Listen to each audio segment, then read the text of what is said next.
Hello friends, Jaya classes channel में आपका स्वागत है।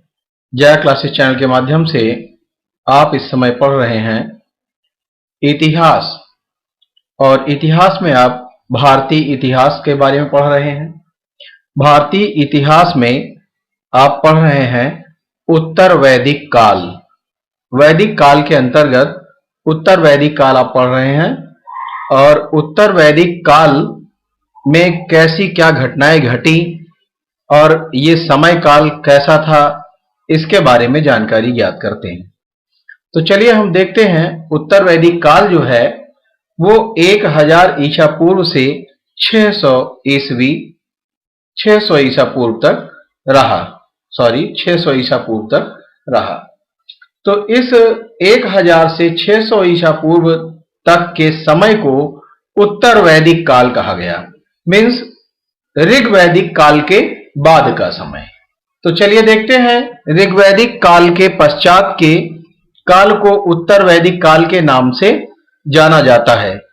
उत्तर वैदिक काल से भाव उस काल से है जब यजुर्वेद, सामवेद, अथर्ववेद, ब्राह्मण ग्रंथ, आरण्यक तथा उपनिषद रचे गए।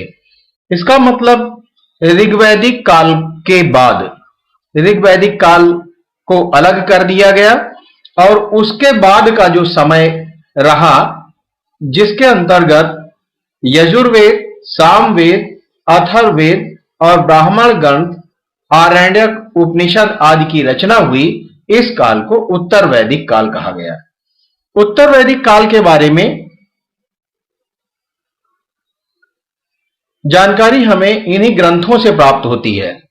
उत्तर वैदिक काल में जो भी रहा होगा, जैसा उस समय काल के अंतर्गत जो भी जैसा समय बीता है, उन सब की जानकारी हमें इन्हीं ग्रंथों से प्राप्त होती है। इस युग में आर्य सभ्यता सनय सनय पूर्व और दक्षिण की ओर फैली। मतलब आर्य सभ्यता जो पहले कहां थी, पश्चिम में, और उत्तर में ये कहां फैली, धीरे धीरे पूर्व और दक्षिण में, मीन्स आगे की ओर फैल गई। और प्राचीन आर्यों का उत्तर पश्चिमी भारत अब उपेक्षित हो गया था। मतलब अब जो उत्तर पश्चिम में जहां से शुरुआत हुई थी आर्यों की, वो स्थल जो है अब पहले की अपेक्षा सही नहीं रह गया था, इसीलिए उपेक्षित हो गया था। अब वर्तमान में आर्य संस्कृति का प्रमुख नवीन केंद्र कुरुक्षेत्र बन गया।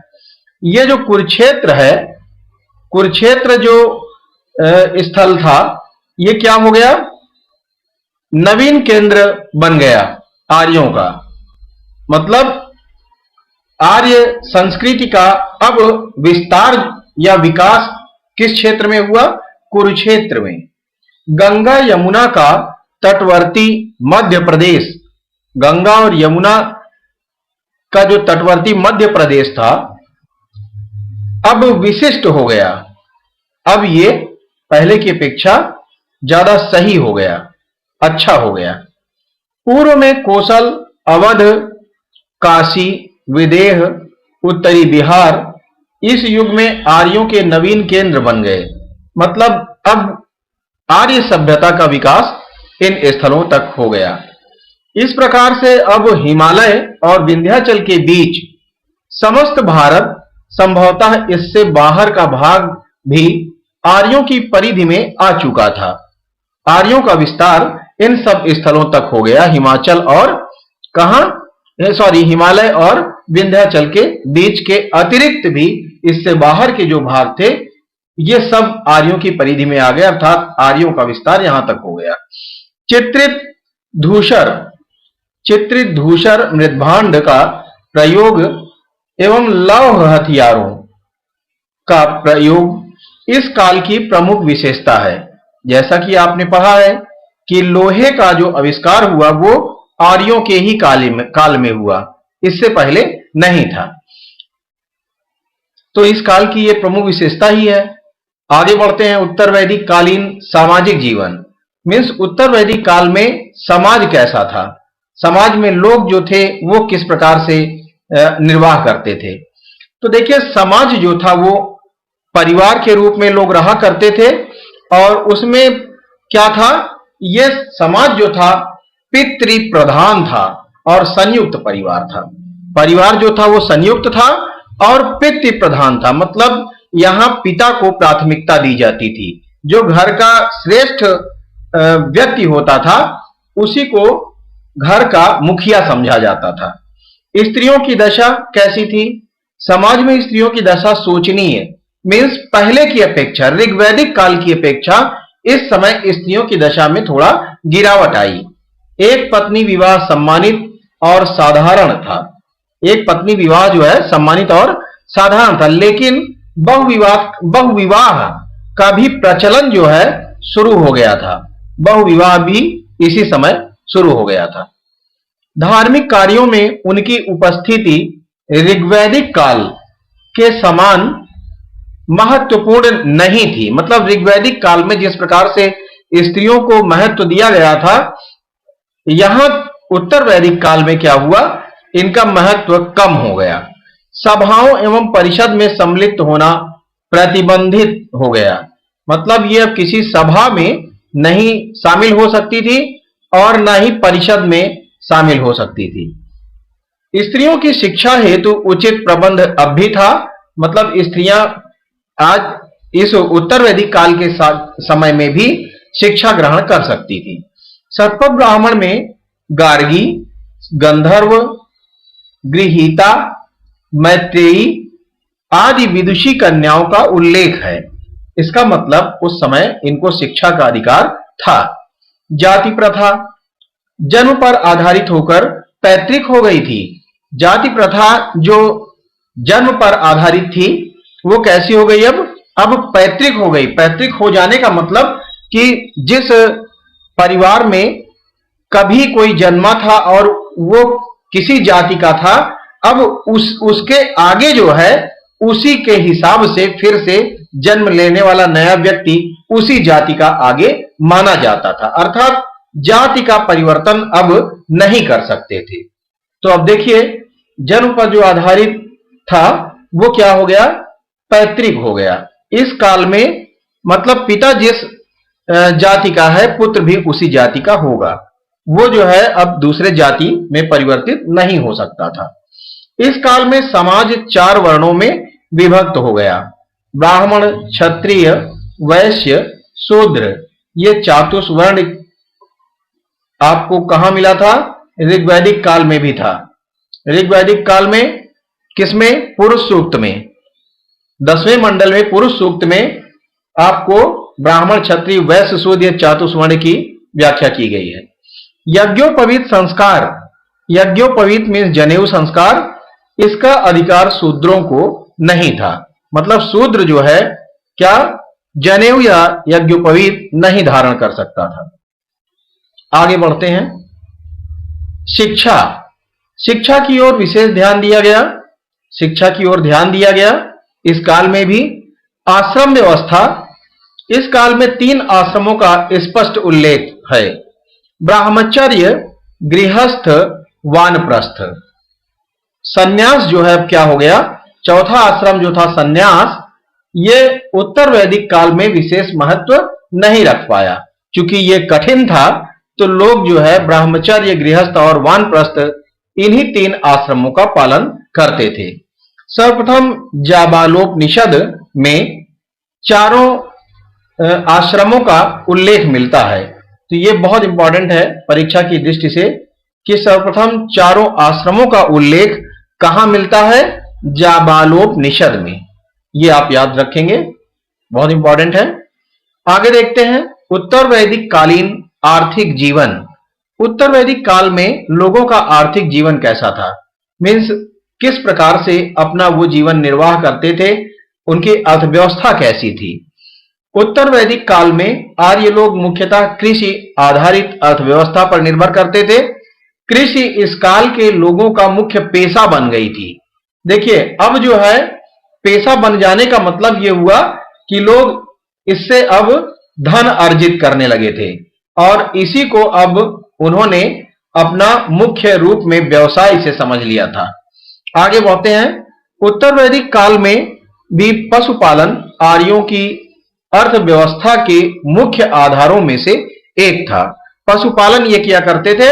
और जब एक दूसरे को कुछ देना लेना होता था तो उसमें इसका पशु का जो है वे एक दूसरे को देकर इसके बदले में चीजें प्राप्त कर लिया करते थे, अर्थात ये भी धन के रूप में माना जाता था। तो पशुपालन जो है आर्यों की अर्थव्यवस्था के मुख्य आधारों में से एक साधन था। इस काल में हल के मुख्य रूप से सुधार हुए, हल के रूप में सुधार हुआ, मीन्स हल थोड़ा पहले की अपेक्षा बड़ा बन गया और भारी हो गया। तो हल का सुधार जो हुआ वो उत्तर वैदिक काल में हुआ।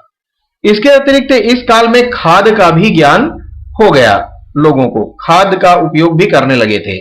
यह एक उपलब्धि के रूप में गिना जाता है। ऋग्वैदिक कालीन फसलों के अतिरिक्त चावल भी इस काल में बृहद मात्रा में उत्पादित किया जाता था। मीन्स ऋग्वैदिक काल में जो गेहूं और जौ था उसके अतिरिक्त चावल का भी उत्पादन किया जाने लगा बड़ी मात्रा में। मीन्स चावल भी उपयोग में लाया जाने लगा। अधिक से अधिक गायों को पालना वैभव की निशानी माना जाता था। मीन्स इनका जो सबसे बड़ा धन था वो क्या था? गाय पालना। और उत्तर वैदिक काल में अनेक नवीन व्यवसाय प्रकाश में आए, कुछ नए भी धंधे हुए या नए भी कुछ इन्होंने रोजगार किए, जैसे रथ निर्माण एक बिजनेस शुरू हुआ। और दूसरा रंगरेज, जो कपड़ों को रंग कर बेचा करता था। धोबी, चर्मकार, ये क्या हुए? नए व्यवसायी हुए। तीर धनुष निर्माण करने वाले, कशीदकारी मीन्स बेलबूटा वगैरह बनाना, टोकरी निर्माण कार्य, ये कुछ नए कार्य उस समय शुरू हुए। इस काल में सीसा, टिन और चांदी, सोना, तांबा एवं लोहा का प्रचलन भी शुरू हुआ। मतलब ये सब भी प्रचलन में था। उत्तर वैदिक काल में व्यापार ऋग्वैदिक काल की तुलना में काफी बढ़ गया था। तो देखिए जैसे जैसे लोगों को जानकारी होती गई उस प्रकार से लोग जो है कुछ नया करते गए। आगे बढ़ते हैं। व्यापार मुख्यतः विनिमय प्रणाली पर ही आधारित था। विनिमय प्रणाली का मतलब एक चीज दूसरे को देकर उसके बदले में दूसरी चीज दूसरे से ले लिया करते थे। किंतु ऋग्वैदिक काल के समान गाय विनिमय का साधन थी। जिस प्रकार से गाय को मुख्य रूप से समझा गया था ऋग्वैदिक काल में एक धन के रूप में, वैसे ही यहां भी समझा गया और इसका भी विनिमय किया जाता था। मतलब किसी को गाय देकर उससे कोई चीज ली जा सकती थी। इस युग में मुद्रा को शतमान कहा जाता था। मुद्रा का जो प्रचलन हुआ उसे शतमान कहा गया। इस काल में कुछ लोग ऋण देने का भी काम शुरू कर दिए। ऋण देने का भी व्यापार शुरू कर दिया लोगों ने, साहूकारी का काम जैसे। अब देखिए शतमान जो है पूछा जाता है कि ये क्या था, तो ये एक मुद्रा थी। ये आप ध्यान देंगे, मुद्रा को शतमान कहा गया था। आगे बढ़ते हैं। धार्मिक जीवन, इनका धार्मिक जीवन कैसा रहा होगा? इस काल में कुछ ऋग्वैदिक देवता मीन्स ऋग्वेद में जिनको महत्व दिया गया था, ऐसे देवी देवताओं का महत्व घट गया और नवीन देवी देवताओं की उत्पत्ति हुई, जैसे वरुण और इंद्र आदि का स्थान क्या हुआ? वरुण और इंद्र जो ऋग्वैदिक काल में ज्यादा जिनको लोग चाहते थे और जिनकी पूजा किया करते थे, इनके स्थान पर क्या हुआ? प्रजापति, विष्णु एवं शिव मीन्स रुद्र शिव ने ले लिया। अब इनका स्थान वरुण और इंद्र का किसने ले लिया? प्रजापति, विष्णु और रुद्र शिव ने। मतलब इस समय इनकी महत्ता बढ़ गई। इस काल में यज्ञों की संख्या में वृद्धि के साथ पुरोहितों की संख्या इस संख्या में यज्ञों की संख्या में इस काल में क्या हुआ? यज्ञों की संख्या बढ़ गई। मीन्स यज्ञ ज्यादा हुआ करते थे। और ये में होना चाहिए, थोड़ा सा मैं हो गया है, इसको समझ लीजिएगा। वृद्धि के साथ पुरोहितों की संख्या में भी वृद्धि हो गई। मतलब जिस प्रकार से यज्ञ की संख्या बढ़ी तो यज्ञ कराने वाले पुरोहितों की भी संख्या बढ़ गई, वो तो स्वाभाविक है। ऋग्वेद में 7 प्रकार के पुरोहितों का उल्लेख है। उत्तर वैदिक काल में यह संख्या 17 हो गई। मतलब ऋग्वैदिक काल में जो है 7 प्रकार के पुरोहित थे, लेकिन इस समय उनकी संख्या जब जब उनकी ज्यादा जरूरत पड़ने लगी तो संख्या भी उनकी बढ़ी, 17 हो गए। अश्वमेध यज्ञ, अश्वमेध यज्ञ में अश्व की तथा पुरुष मेध यज्ञ में क्या हुआ, पुरुष की बलि का विधान था।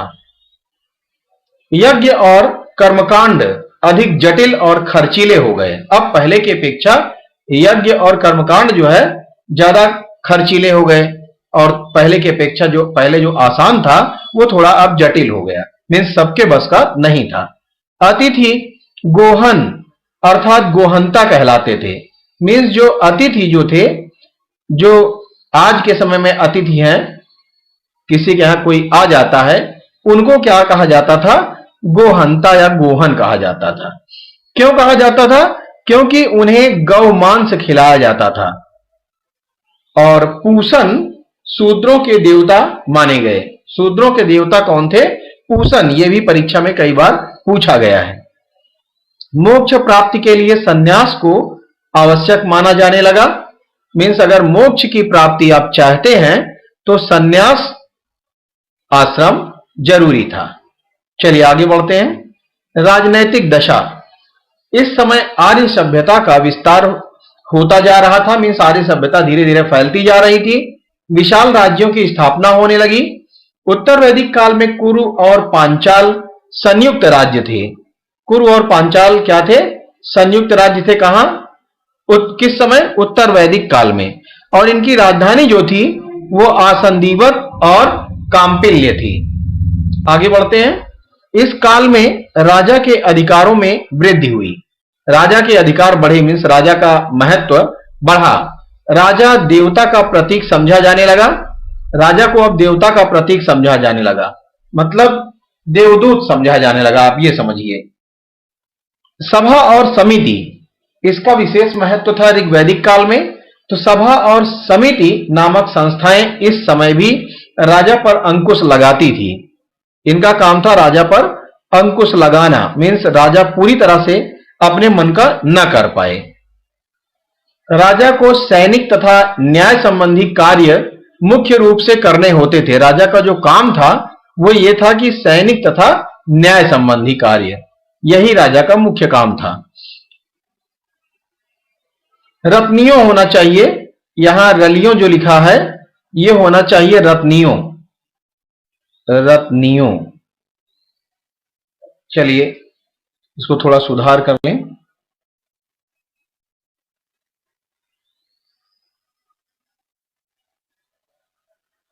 रत्नियों का प्रशासन में अत्यंत महत्वपूर्ण स्थान था।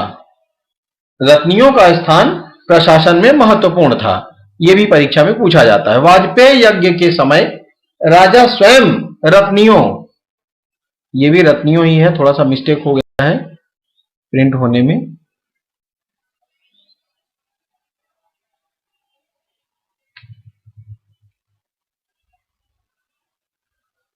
रत्नियों के घर जाता था, राजा स्वयं घर जाता था, मतलब इनका इतना महत्व था, सोचिए। तथा उन्हें रत्न छवि प्रदान करता था, उनको सम्मान देता था।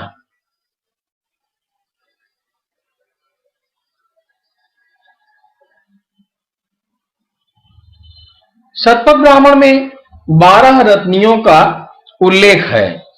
शतपथ ब्राह्मण में क्या है, 12 रत्नियों का उल्लेख है कि 12 प्रकार के रत्नी थे।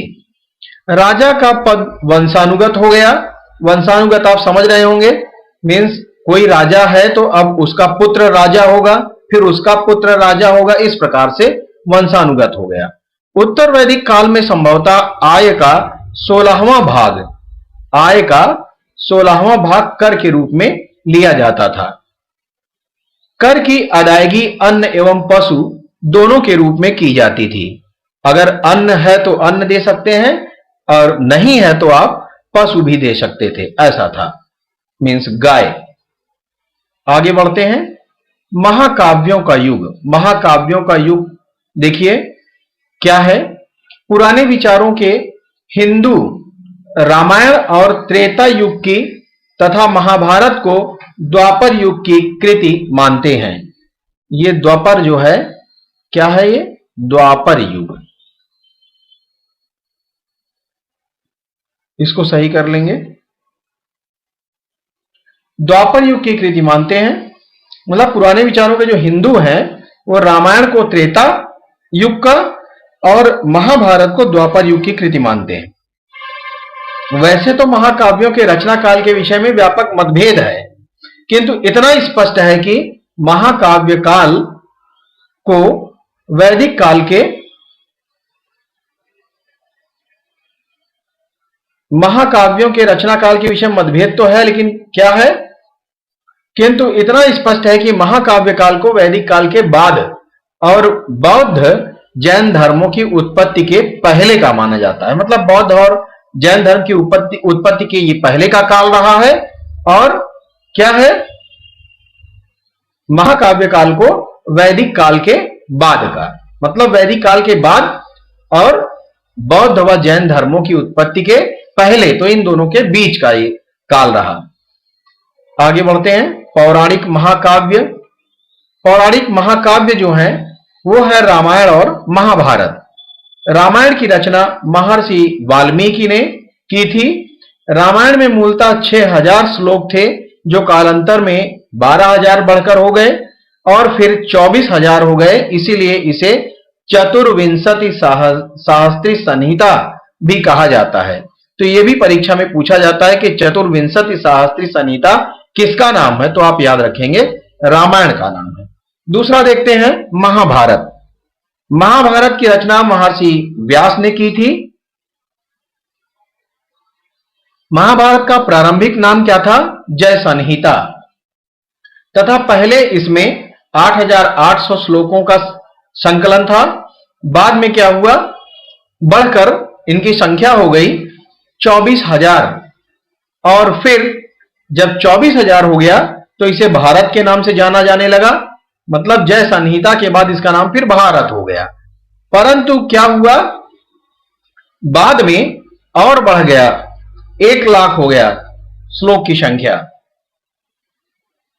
तब क्या हो गया? इस ग्रंथ का नाम हो गया संहिता। ये जो संहिता थी इसका नाम हो गया शतसाहस्त्री। शतसाहस्त्री या फिर इसका नाम महाभारत। तो शतसाहस्त्री या महाभारत किसका नाम है यह भी पूछा जाता है, या इसका दूसरा नाम क्या है? जय संहिता करके आपको देकर पूछ लेते हैं, या महाभारत का दूसरा नाम क्या है, ऐसे भी पूछते हैं। तो चलिए देखते हैं महाभारत में कुल कितने अध्याय हैं? 18 अध्याय। इसको भी आप याद रखेंगे, पूछा जा सकता है परीक्षा में। अष्ट विवाह। अष्ट विवाह देखिए क्या थे और कौन कौन थे, यह भी परीक्षा में अक्सर पूछा जाता है। प्राचीन काल में 8 प्रकार के विवाह प्रणालियां प्रचलित थी। इन्हें अष्ट विवाह कहा जाता था। पहला है ब्रह्म विवाह, जो माता पिता द्वारा वर चुनकर समान वर्ण में अपनी वयस्क कन्या का विवाह करना था, जैसा कि आज के समय में भी प्रचलित है।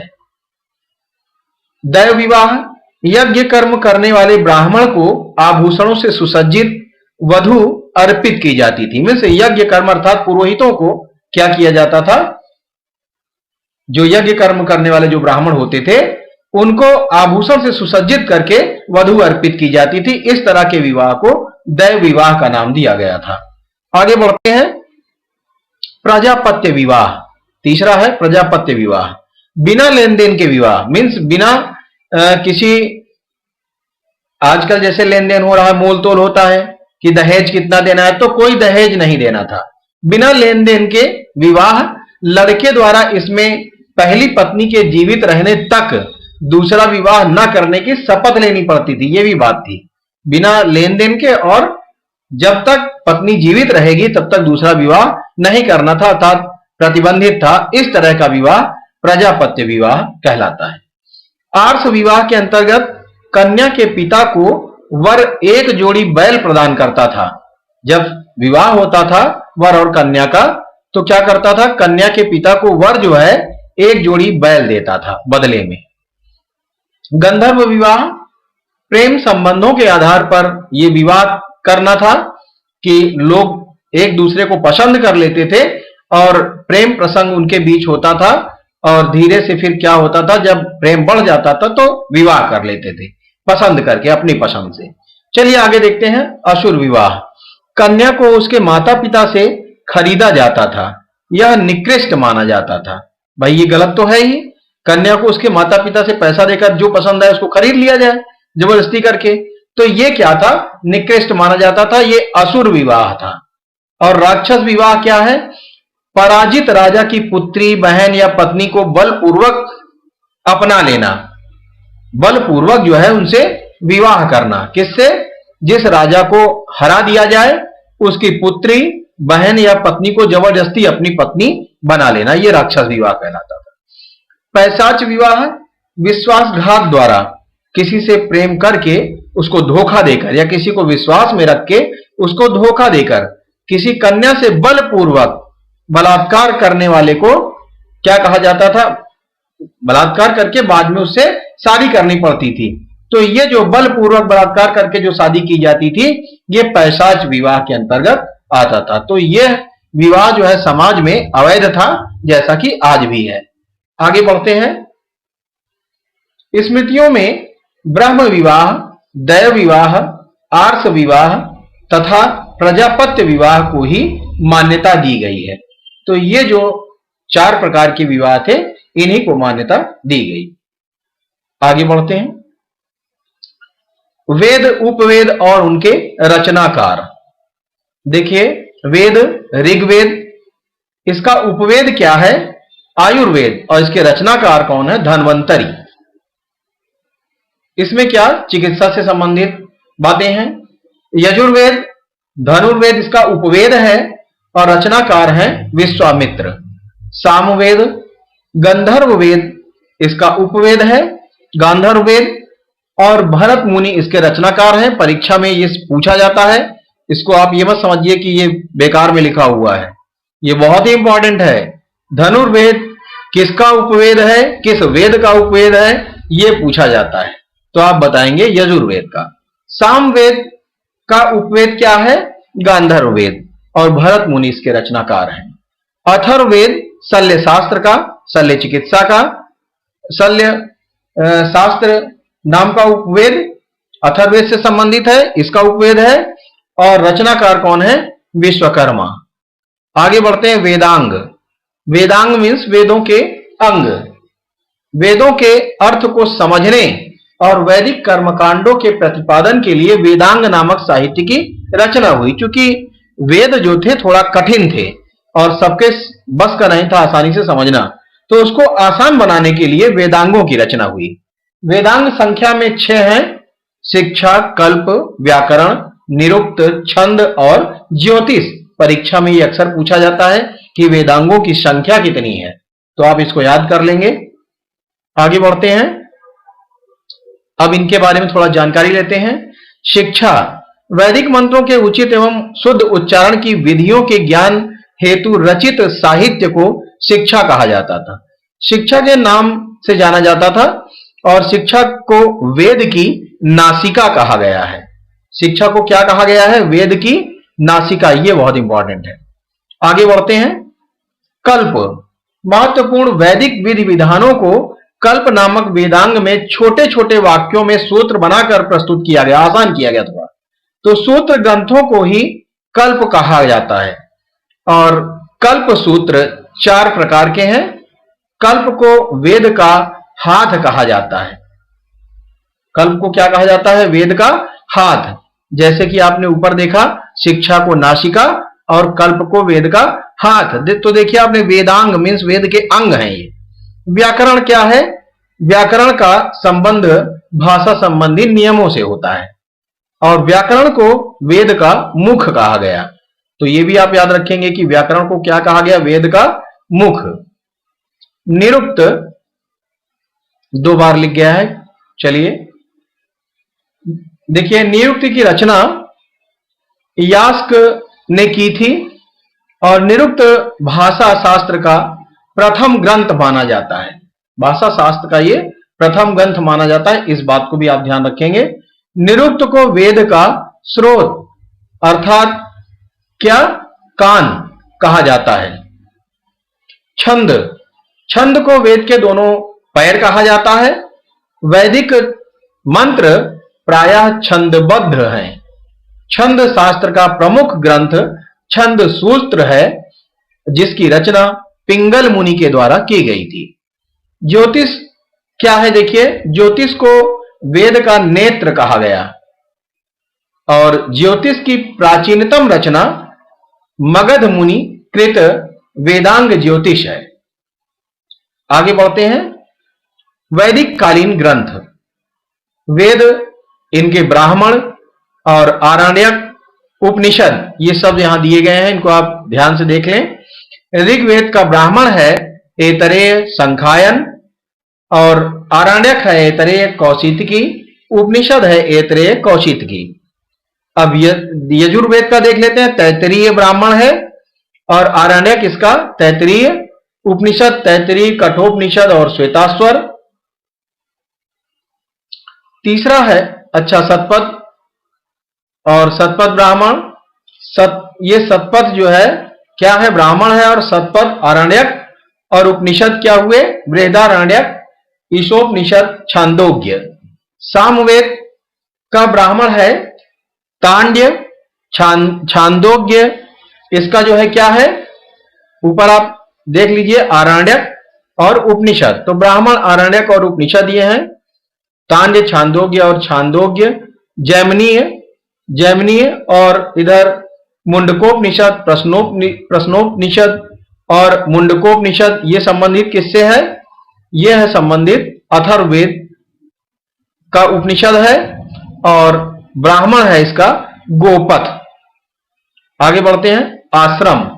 तो देखिए, 4 प्रकार के आश्रम की व्यवस्था थी और 4 प्रकार के आश्रम जो थे वो, पहला है ब्रह्मचर्य, 25 वर्ष की आयु तक, मीन्स जन्म से 25 वर्ष की आयु तक के काल को क्या कहा जाता था? ब्रह्मचर्य। ये जीवन जो मनुष्य का था, ब्रह्मचर्य जीवन था। आगे देखिए, गृहस्थ जीवन में उम्र सीमा क्या थी? 25 से 50 वर्ष की आयु तक।